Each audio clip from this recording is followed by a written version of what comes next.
All right. Looks like a Nissan Rogue. Is that what we have? It looks like, I don't know. All right, so next up on the list is in fact a Nissan Rogue. So what we're gonna do is put a Pioneer 2330, and it looks like Fernando's already got started. So let's jump into what he's already done. I think he's got the radio out of the dash. Let's watch that, and then I'll catch back up with you on the other side. All right, so let's go and start pulling the dash apart. So like you all know, Nissan, it's like kind of picky when we pull the airbag. So what we want to do is we're not going to unplug it. We just want to take the whole piece out so we don't have to deal with lights and that kind of stuff. There you go.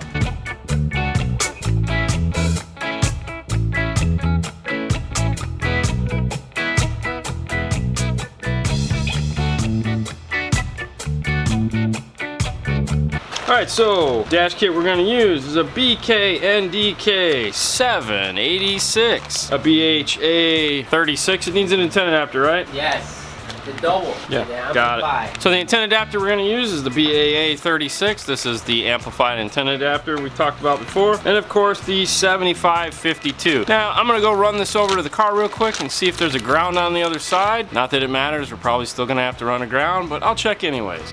So no ground. We'll go ahead and remove that. All right, so here's what we have for a factory radio. Go ahead and open our kit. Remember, all these kits come with instructions. So if you're trying to figure out how to get the radio out, just go ahead and open this bad boy up and take a look. And then of course inside here, it'll go ahead and explain to you the differences between the little brackets that they want you to break off. Or you can just compare it to the radio that you just took out. In this case, it looks like all this stuff here needs to come off. So now there's little teeth here that need to be attached into this kit. Just like that. And like that. Now this is gonna sit on here. What I wanna do is go ahead and get this screwed in, and then I'm gonna power this up and make sure it opens and closes just fine.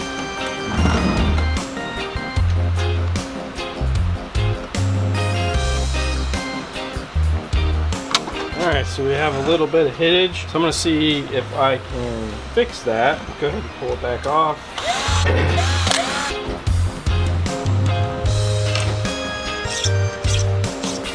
Now what I'm doing is I'm using the flat edge of this. I'm holding it at a 90 degree. I'm just kind of dragging it across the surface, which is, as you see, just moving just a microscopic piece. But if you do it enough, it usually will remove enough material to accomplish what we're trying to do. In this case, what I'm trying to do is put a little bevel into it so that it will open and close without it hitting.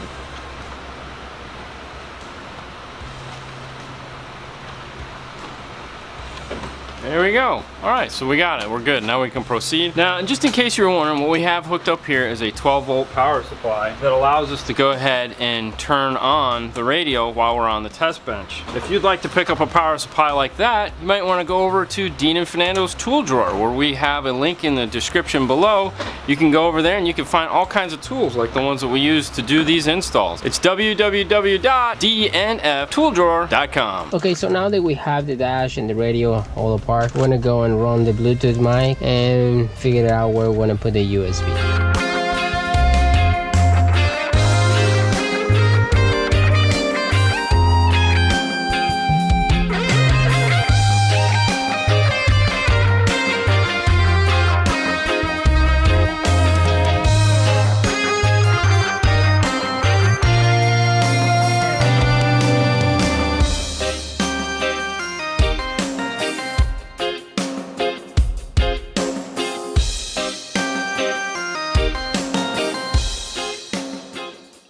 So our harness is all set and ready to go. We have our ring terminal all set. We're gonna go into the car and ground this. We have our antenna. Yeah, pretty easy as far as that goes. Let's go ahead and get this thing screwed into the car.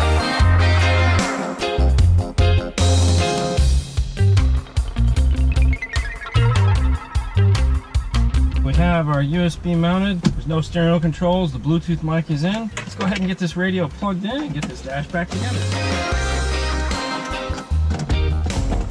We're gonna go ahead and turn it on before we screw it back together, of course, make sure everything works the way it's supposed to. Transparent. What's the weather like today? Expect thunderstorms, then partly cloudy. All right, so we're all good there.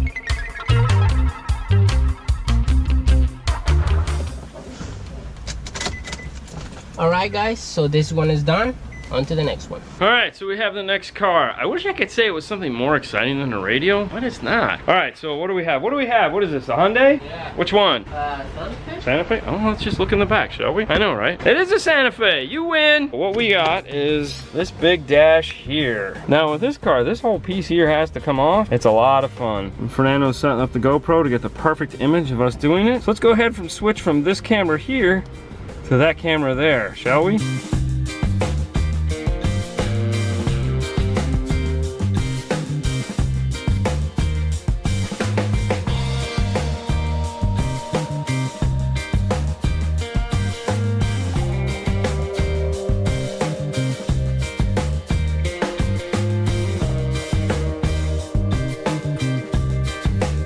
Now really at the end of the day, the only feature she's concerned with is this guy right here, Bluetooth. She just wants Bluetooth and she doesn't care how she gets it. So what we're doing is we're gonna go ahead and install this guy here. This is the DEX 3900DT. It's a single DIN Bluetooth radio. Now for a wiring harness, we're gonna use a BHA 7302. And then for the dash kit, we're gonna use the BK HYNK 1130. These are both best kits. Let's go ahead and open this guy up and see what she looks like. Of course, it comes with a cool instruction manual. If you want to, you can go ahead and read this and it'll tell you how to disassemble the car. Now make sure when you empty out a dash kit that you get all the pieces. Like this has these little guys here, a lot of their dash kits do. These would allow you to properly space the radio when you're putting the screws in. Crumple a bag up like this, you'll know you have all the parts out of them. The other thing too is when you're doing a kit that has a pocket like this, or a removable pocket, or any form of pocket, a lot of the times the manufacturer will stick things in that pocket, small stuff like these clips here, this bag of screws. You know, they'll hide them in here, and then of course these always end up in the trash can along with the bags of screws, sometimes panel clips and stuff like that. So make sure you check the pockets before you throw them away. Now we've built plenty of these kits on here. Now a kit usually has an L or an R to tell you which direction it's supposed to go. This has a couple snaps in here that's going to snap it into place. And of course at the back piece here, we all know what goes there, a big screw, right? Yep. So even though you heard that click of this thing snapping in place, it still needs 2 screws back there. So make sure you add the screws anytime you're doing one of these single DIN kits, which I'm sure isn't all that often, but if you do one, make sure you screw the kit together. Now what we want to do is go ahead and stick these into the side just like this. Go ahead and put the front panel on. We'll go ahead and push the radio through.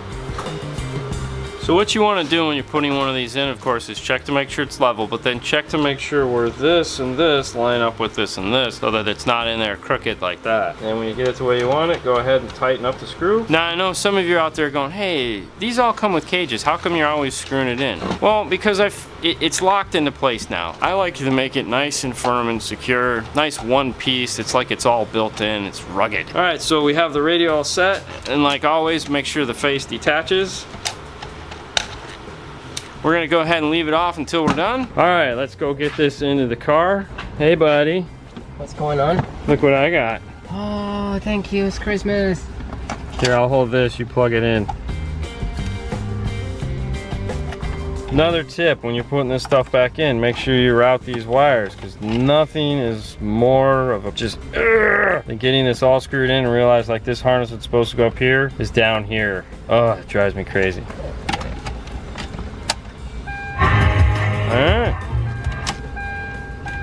Alright, it works. Let's go ahead and get all this put back together. Alright guys, as exciting as that was, this one is done.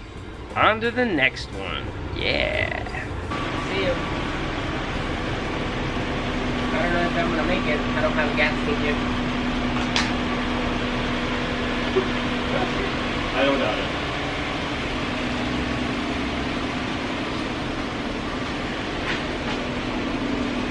You gotta put gas in these things or they don't run.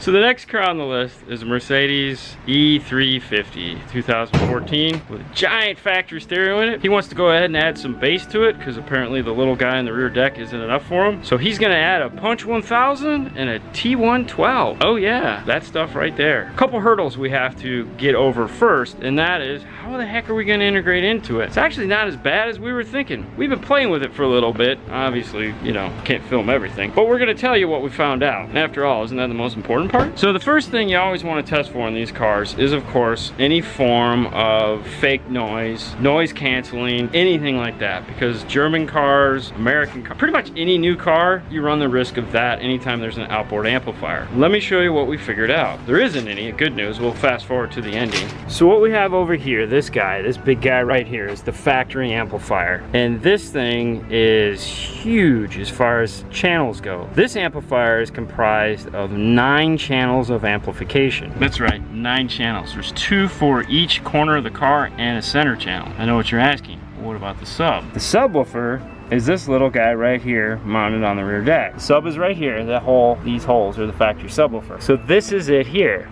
Now what it has is this little guy, this little 12-pin plug right here. These 4 wires here in the front, these are the outputs of the amplifier. So the blue, blue-brown, green, green-brown, those are the outputs. Over on the other side, you have your power. So this is, the red is constant 12 volts, the brown is ground. Then you have a couple data turn-on wires, which are those black ones there. But these 2 guys, this brown and this white, those are the installer's dream come true wires. What I mean by that is that's an actual line level output into the amplifier. It's not fiber optic, it's line level. So we can go ahead and hook up our RTA. I'll show you. Hey Fernando, could you go ahead and turn it on and off again for me and turn the volume up and down? So we always talk about variable voltage. So go ahead and turn it up and turn it down. Turn it back up again. So it's putting out about 2 volts of output, which is perfect. Really the only thing we have to do at this point is add some RCAs to that and we're golden. So we're just excited to be at this point and that we know where we're gonna get our signal from. It's a very small step into doing this car, but it's a very important step. That we don't have to use high level, low level, we're gonna get a nice clean signal. We also tested it for fake engine noise and all that other fun stuff and we got none of it, so that's great too. So we got the car all apart and we found out a few things. There is a second battery right here, this little thing here, but we're not gonna hook up to that. We're gonna mount our amp here, so we're getting ready to make a board for this. There's a couple screws right here that we're gonna attach to. But what we have to do is we have to run our power wire up across the car and forward, because the battery we need is this guy right here. So for this, we're actually gonna use Stinger's high performance power wire because it has to be such a long run. So let's go ahead and get started building the amp rack. Let's take some measurements. Oh, also, this guy right here, this is accessory. We're gonna be able to use this guy right here for our remote turn on. So I mean, other than just a real pain to take apart, so far it's actually been kind of nice. All right, so let's go ahead and cut some plastic.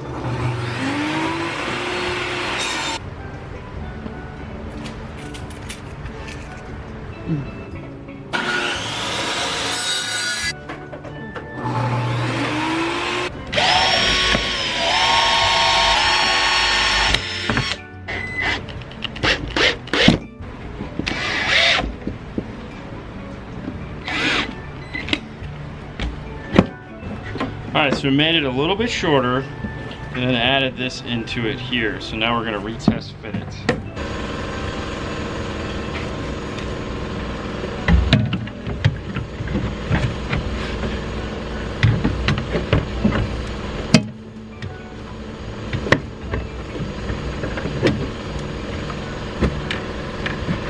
Alright, so there we go. What we'll do is we're going to put a bolt right here to hold it in place. And then we'll run all our wires along there and come up through this right here.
gonna tap into this for our Moterna, and we got the wire right here. Go ahead and snake that over.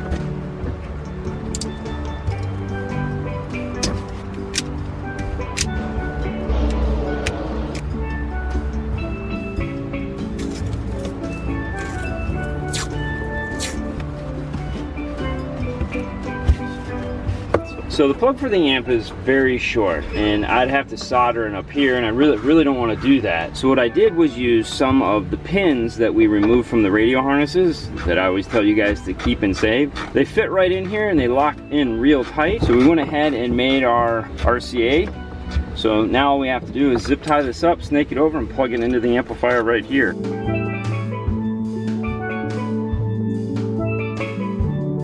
So the fuse holder's in, it's all nice and secured. Now all we have left to do is put the battery cover back on.